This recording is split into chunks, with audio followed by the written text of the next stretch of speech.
Although Laurie McNenemy and Toya Wilcox have denied the allegations.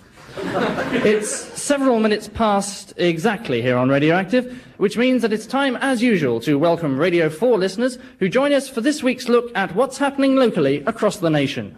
What's going on with Ann Adapter and Mike Stand? What's going on? What's going on? What's going on? What's going on? Going on.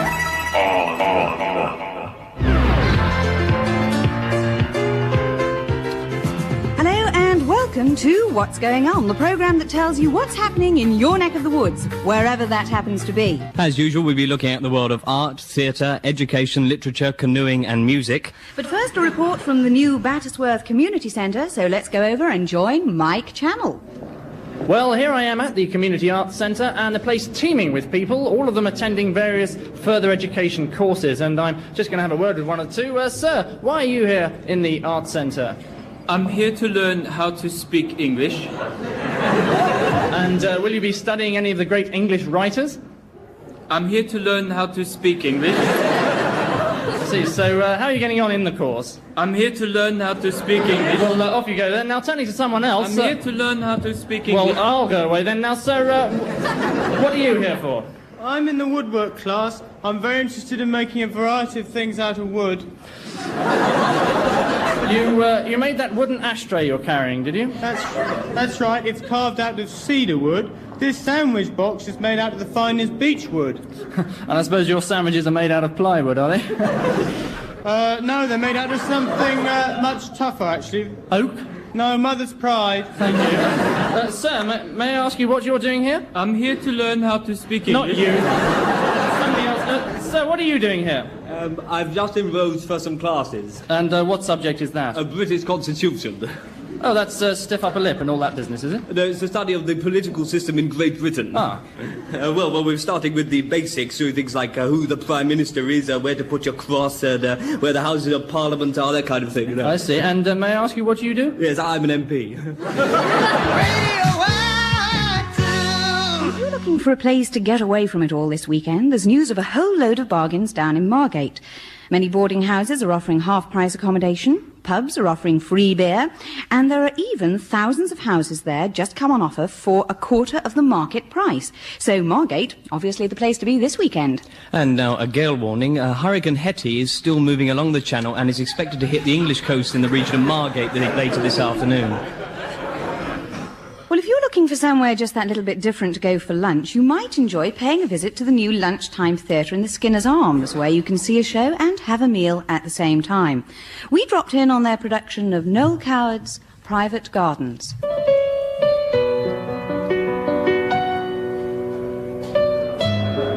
Let me look at you for the last time. Simon, I can't let you. Oh, just once, please, Sarah. Just once. Oh, Simon. Kiss me. Darling. Kiss me. I mustn't. Kiss me. Oh, darling. Who wants a duck pate? Come on over. Oh, Simon, do you remember that night in Madrid? Of course I remember, darling. Do you remember what you said to me that night? Of course I remember, darling. I looked into your eyes, or you looked at me, and you said... No results. You said you... No results. Simon, don't talk. Talking only makes it worse. Let's keep absolutely quiet for a few moments and listen to the silence of the night.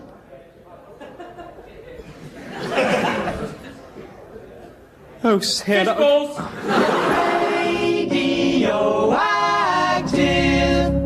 But right now, here's our resident theatre critic, Sebastian Wally, who's here with this week's appraisal of one of the plays currently running locally. Sebastian, how was the play you saw tonight? Ebullient. Sorry? Ebullient, really. And quite incandescent. Good. You enjoyed it. Oh, yes, quite decadent, quite recherché. How was the acting? Purist, fundamentally, but altogether more subliminally forthright than one expected. Yes. And the staging? Kantian, really. Really quite breathtakingly despotic. Good. Well, many thanks, Sebastian. And if you'd like tickets to see that show, that's Sooty's Magic Wonder Show, they're available from the box office. What's going on? What's going on? Wouldn't you like to know? What's going on? What's going on? Wouldn't you like to know? And now we come welcome to Classic Choice, the programme in which we ask eminent literary figures to choose their favourite passage from well-known classic works. And tonight we welcome Professor Bennett Jones from Jesus College, Cambridge University. Good evening. And Dr. Fletch, a lecturer at Kent University. Good evening. And we begin with you, Professor. I understand you've chosen a piece of Shakespeare for us from the play Measure for Measure. That's right, yes. Act 4, Scene 2. Very good. When it lay fallow, smoothed in dust, ignoble passion turned to lust, and from his goodly wholesome thighs came forth his manhood of great size. And finding bended willing game, he plunged himself into her frame. With heaving buttock strong intent, they thrust and ground till all was spent. Yes. Is there anything particular you like about that passage? The metre is very striking, isn't it? Oh, yes, indeed, the metre is particularly striking, and indeed the language. But I think most important is the image of the two bodies thrusting and grinding away at each other. I mean, you can almost see those two heaving buttocks. Yes. Well, perhaps we could now pass on to Dr. Fletch, who's chosen a passage from... Lady Chatterley's Lover. Oh. Laid spread eagle. Right, well, perhaps we could skip the passage and... No, please let me continue. Oh, dear. Laid spread eagled at the foot of the tree was Ruskin, the neighbour's cat. Ah.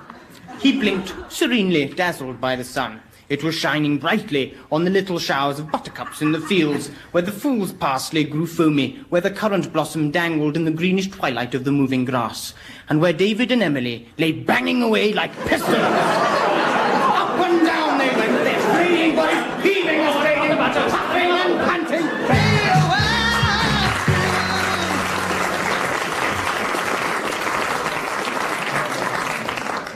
Well, it won't be long now before Britain's country music fans celebrate the long-awaited arrival of Dolly Parton's youngest sister, Peggy Parton.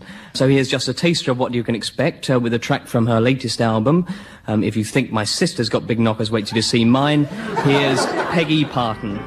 Blue's the colour of my heart, black's the colour of my days, red are my eyes from the tears I cried,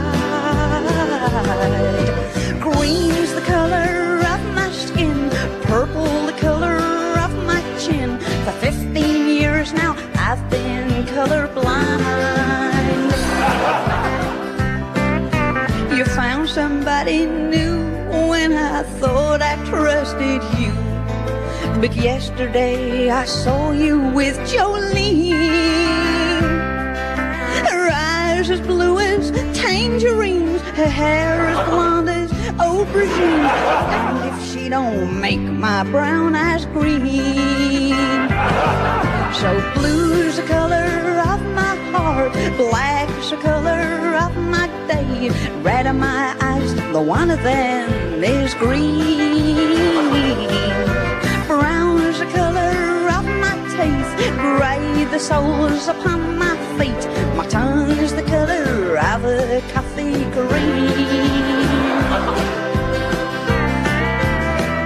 You make me pink with envy, you make me green with rage. She's younger and she's prettier and she's almost half my age.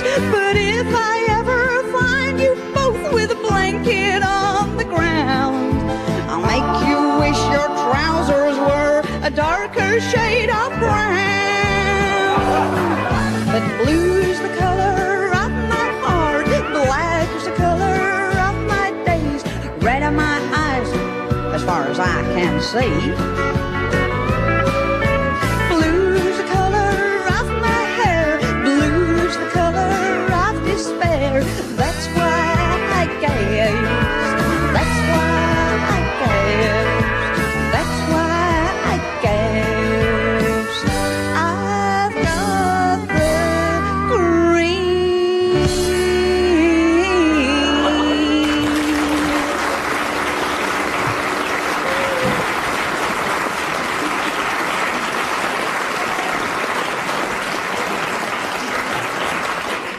And for Shakespeare fans, a treat next week. An open-air festival of his plays is being staged by the Gay Pride Theatre Action Group.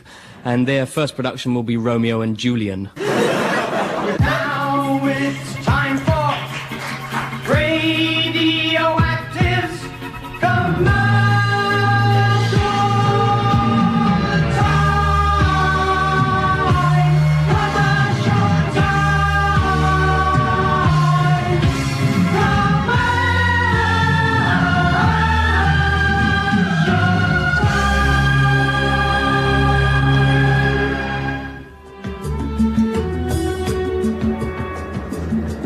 Welcome aboard, sir. Can I get you a drink?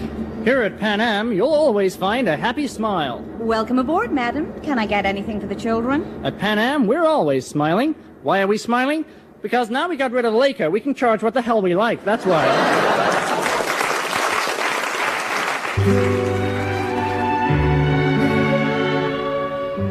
All this week in the Daily Express, the Diana nobody knows. What is she really like? Read her secrets in the Express. The Diana nobody knows. Her tastes in clothes and music. What she thinks of Princess Anne. The Diana nobody knows. How will she cope with motherhood? Why did she fail her O-levels? Read the Express for the truth about the Diana nobody knows. Diana Wilkins of Crouch End. Well, it's time now for our regular do's and don'ts spot with Josephine Fondue, who today gives you girls some very helpful and handy hints on social etiquette. Hello, girls. I want to talk to you about the do's and don'ts of dining out in expensive restaurants, a very important part of the girl about town's life. First, girls, do try to wear a good perfume. There's nothing nicer for your partner than a scent of something magical as he slips off your coat and leads you to a darkened table. Before the first course is served, if the conversation flags, don't blow your nose on the serviette. You may feel the need to sneeze, but try to use a handkerchief if possible. The second do is very important. When the main course arrives, do make sure you choose the right cutlery. The use of the wrong knife and fork is always a telltale sign. The second don't is also important.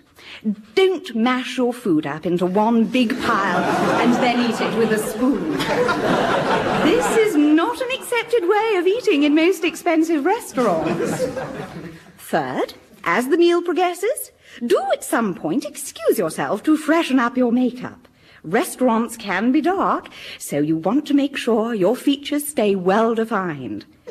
Finally, girls, don't, if you can help it, vomit at the end of the meal. Feeling good, thank God I'm alive.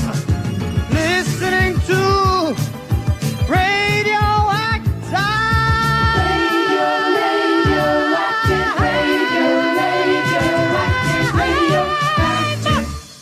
If the kids are getting a bit under your feet, why not take them to the East Burton Kiddies Festival, which is taking place all this week. Mike Stand, old Uncle Mike himself, paid it a visit a few days ago. Well, there's all sorts of things going on here at the Kiddies Festival, and right by the entrance is the Children's Zoo, and there's a lovely little boy. He's just coming out here. Hello. Hello. Did you get to feed the animals? Yes, I did. That's lovely. And, which animals did you feed? I fed the rabbits. Really? Was that fun? Yes, I fed them to the tigers. Great. Well, I'm moving on to the good old Punch and Judy show now. I used to love this when I was a kid. Great fun, Punch and Judy. Here comes Mr. Punch now. Hello, kids! Oh, come on, kids, come on. Really shout hello to Mr. Punch. I wonder where Judy is. Judy! Hello, Mr. Punch. I wonder where Judy is. Hello, Mr. Punch. Hello, Mr. Punch. Behind you. Oh, yes, there is. Oh, no, there isn't. Where's the crocodile? Hello, hit the baby, Mr. Punch. Who's the kid with the deep voice? It's Uncle Mike from Radioactive. Well, push off. I'm going over to a very happy-sounding little girl, and she's sitting on her own outside the tea tent. Hello. Are you having a nice day? Yes. That's good. I've got a toffee apple. I love toffee apples. Great. Are you all on your own? I am now. So you didn't come here on your own? No, I came with my little brother. And he's gone without you? Yes, he has. Oh, no, but you're still enjoying yourself, aren't you? Yes. And what was the best thing you've done today? Pushing my little brother under the ghost train. He went over such a funny colour. Great, well, goodbye. Here's a very fun thing. It's a trampoline. Hello, kids. Having a nice bounce on the trampoline, are you? Yes. Do you mind if I join you? We're just getting off. Okay, here I come. We're just getting off now. Let's all go bouncy together. Here I go. We want to get off. Let's see how high we can bounce, shall we? I'm going to be sick. That's it. Yeah, no, bounce on your head if you like. Come on, higher. Come on. That's it. Really high. Big one. 1, 2, 3, go! But they obviously got tired of that. Well, anyway, this is Uncle Mike reporting from the Kiddies Festival where everyone's having a wonderful time. Okay, miss, is this the one? What? Yes, he pushed my little brother under the ghost train. I did not. Okay, come touched quietly, me. sir. Come on, sir.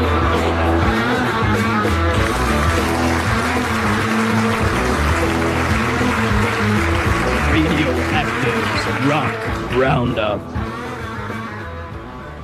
Hi, welcome to Radioactive's Rock Roundup. Mike Flex here. And Mike Channel. With Radioactive's Rock Roundup. And news came in this morning of the arrest of Jimmy Smash, bass player with the top American band Golden Gate. Smash was arrested after police raided his Hollywood mansion and found no drugs. Under Californian law, it's an offence for a rock musician not to be in possession of drugs. And Smash faces a $5,000 fine. He told reporters, "I'm deeply ashamed. I feel I've let everyone down." Meanwhile, in England, the open-air concert at Blackbush later this month will feature the Byrds, the Stones, Mud and Sky. But unfortunately, no groups are booked as yet. And finally, the famous rock venue The Rainbow has been closed down by the management following an incident after a concert last week when rival gangs of skinheads and punks left sweet papers all over the floor. That's all from Radioactive's Rock Roundup. Radioactive! And there's a film on at the Poly that might interest those of you who go mountaineering. It's called Chris Bonington on Annapurna. And those of you who like things a little bit racier might like to see the late-night film. That's Annapurna on Chris Bonington. Well, Lucinda Ivor Street, Radioactive's bric-a-brac expert, took the opportunity this week to browse around the new market complex. So over to Lucinda. Well, right now I'm in the Duke of Wellington's Passage, and I'm at the end of the market where various West Indian stallholders are gathered. You can probably hear the steel band which is playing a little further down. This part of the street is full of exotic fruit, and everybody is moving about to this marvellous steel band which is right behind me at the moment. Well, a bit of playful West Indian spirit coming out there from one or two of the members of the steel band. What a happy sound, but also rather a loud one. So I'm going to move away from the West Indian part of the market now and come on to the wet fish stall. And here they are selling cockles and whelks and even jellied eels. A really traditional Cockney taste. And here comes the steel band moving down the street. It's almost as if they were following me around. And very friendly they are too. But moving on now, if I can just pull my dress back down, I'm going over to the antique musical instruments stall. And what a marvellous array. These lutes and clavichords take me back to a world of quiet 17th century drawing rooms.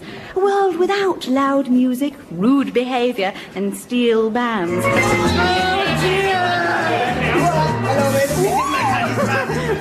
Well, I'm leaving the market now. And now, I'm now inside this lovely quiet department store just next to this splendid sweet counter. And one of the most impressive things about it is that it's almost impossible to see someone crouching behind it from outside the shop. Oh my God! Oh. And now I'm moving into the furniture department and... I'm just inside this brand new 20th century cupboard, and it seems to be quite empty, except for something over there in the corner.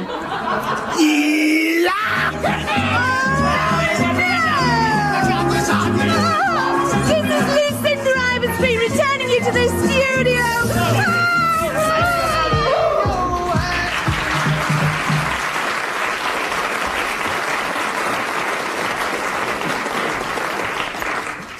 Now it's Nigel Pry reporting on a real old-fashioned barn dance that takes place every Thursday at the Cedar Grove Tennis Club. Nigel Pry here as the barn dance is literally about to start. We bow to our partners and my hat goes over my eyes all gone dark. Now, the music starts, grabbed by the arm, can't see, spin round, pull my hat up, nobody there. Thumped in the back, over I go, neckerchief tightens, up I get, hat falls down again, grab neckerchief, gasp of breath, yank by the arm, and it's off we go with a promenade and a dozy-do and an alley man right out, and I'm out in the street. I race back in, they've all joined hands, pulling, pushing, Nigel Pride, please let me in, no room. Race round the other side, hat up, hat down, around me what must be no one, all up the other end. I'm on my own as they all turn back, check shirt snapping fast towards me, high kicks, and it's over I go, boots and petticoats, Nigel Pride, lost hat, neckerchief, strangle, back studio.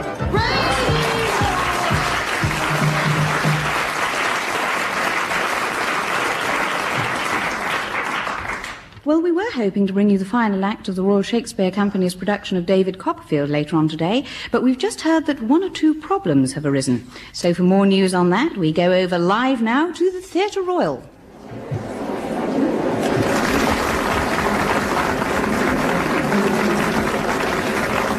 Ladies and gentlemen, welcome to the second evening of the Royal Shakespeare Company's production of David Copperfield. Due to unforeseen circumstances, the part of Mr. Micawber will tonight be taken by Christopher Lillicrap and not, as stated in the programme, by Sir Ralph Richardson. The part of young Copperfield, which was to have been played by Christopher Lillicrap, will now be taken by Thomas Harpy. And the part of Mr. Dick, also to be played by Christopher Lillicrap, will be played by Harold Larson.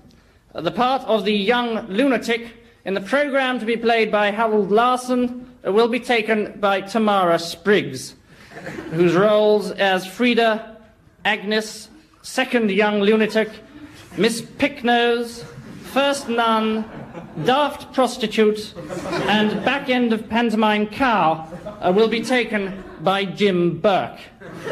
Mr. Burke's part as dead man on battlefield will be taken by the late George Highbury, whose unexpected demise has caused tonight's changes. We are, however, pleased to announce that George Friend is much better than expected, so the part of second dead man on battlefield, which was to have been played by the late George Friend, will now be played by a couple of cushions and a bag of potatoes. Mr. Highbury's performance in the role of Monsieur Petitcoq will be played by Carl Froggatt, who is down in the programme to play the role of Tiny Toby. The role of Tiny Toby will be played by Spot. The role of Rover, which was to have been played by Spot, will be played instead by Shep. Shep's original role as rabid dog in company of second daft prostitute will tonight be omitted from the performance and replaced by the pre-recorded sound of a dog barking. The part of small Jewish man by the roadside on the approach to Broadstairs will be played by a small Jewish man we found by the roadside on the approach to Broadstairs when we were last there. The guitar will be played by Eric Clapton. Thank you and good night.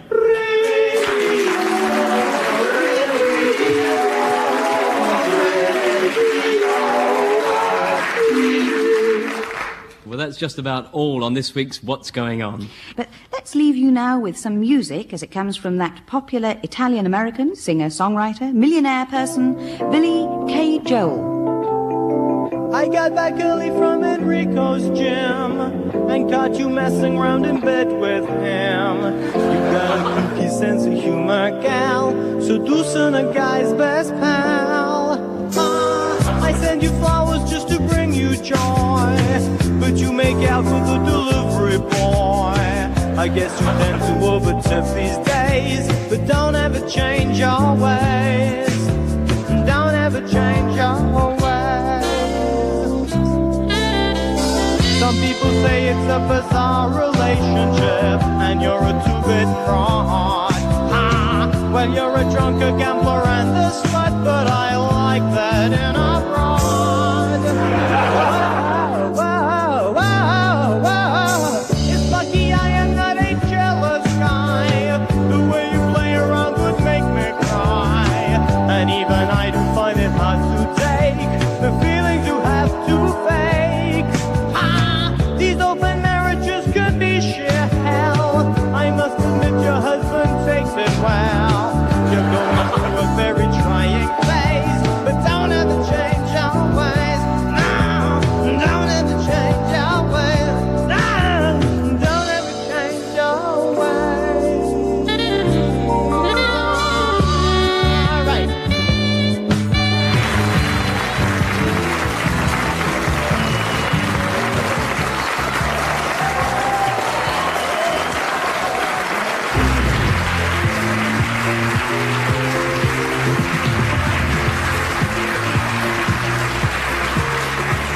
been listening to Radioactive, starring Helen Atkinson Wood, Angus Deaton, Geoffrey Perkins, Philip Pope and Michael Fenton Stevens.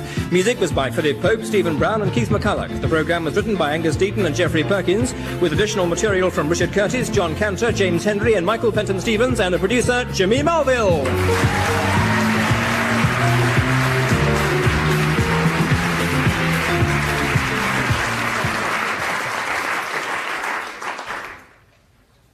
In a moment on Radioactive, it'll be time to say goodbye to Radio 4 listeners, but first here's a note here from the Townswomen's Guild that the Garden Fete will start at 5 o'clock next Sunday and not 3 o'clock as was stated in the programmes. Similar misprints have led to a certain confusion over other events, and they've asked us to make it clear that there will be a putting the shot competition, that children will be allowed to paddle in the swimming pool, and that ducking in the pool is out of the question.